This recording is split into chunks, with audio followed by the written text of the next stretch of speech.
Diamond ની આવક કેટલી હોય? કેટલી હોય?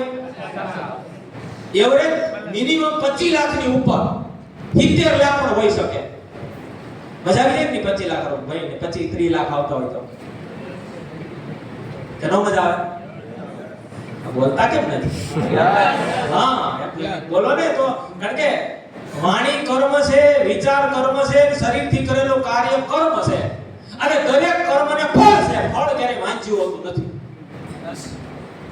જો તમને અહીંયા કહેવામાં આવ્યું અને હાઈ નો પાડી આપો તો ગયું પછી હાથમાં ન આવે.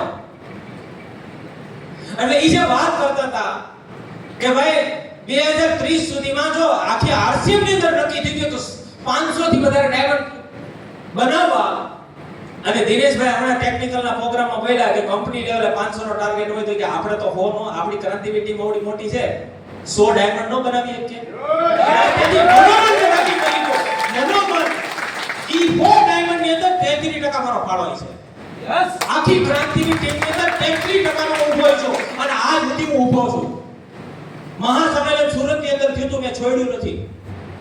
એ પ્રોગ્રામ થયો તો ને એ મારો 30% સંખ્યા હતી. ભલે હું ગામડેથી બસો ભરી ગયો હતો. અને આજ મહાસંમેલન ની અંદર જે તૈયારી છે ને એમાં મારો ટાર્ગેટ છે મારો હિસ્સો 35% હોવો જોઈએ. મારા કેટલા અને બની જવું જોઈએ ભાઈ. આ તો સાબિત કરવાનું છે. અને એટલે વારંવાર દિનેશભાઈ આપણને બોલે છે. ગયા મહિનાની અંદર ઈ 10 દિવસથી છેલ્લા એના માટે બોલે છે કે આ યુદ્ધ છે આપણા માટે. દાણા ચાણા ખાવા તો ખાઈ લેવો તો ખાઈ લે, તો બાકી આપણા માટે યુદ્ધ છે. તો એ હું યુદ્ધ છે, કઈ રીતનું હું છે ગ્રીન ગ્રોથ કેવી રીતે પહોંચાડવું, કેવી રીતે પ્લાનિંગ કરવું.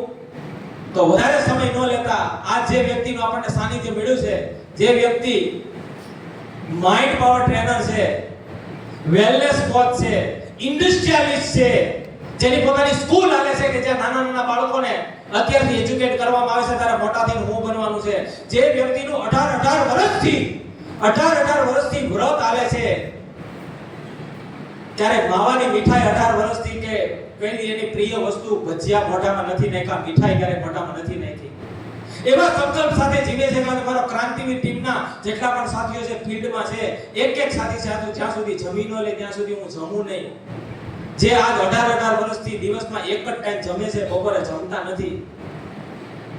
એવા આપણા બધાના મેન્ટોર, ગુરુ, મારા ભગવાન, બધાની જોરદાર તાળી વચ્ચે બધાય પોતપોતાની જગ્યા પર ઊભા થશે. ઓ હલા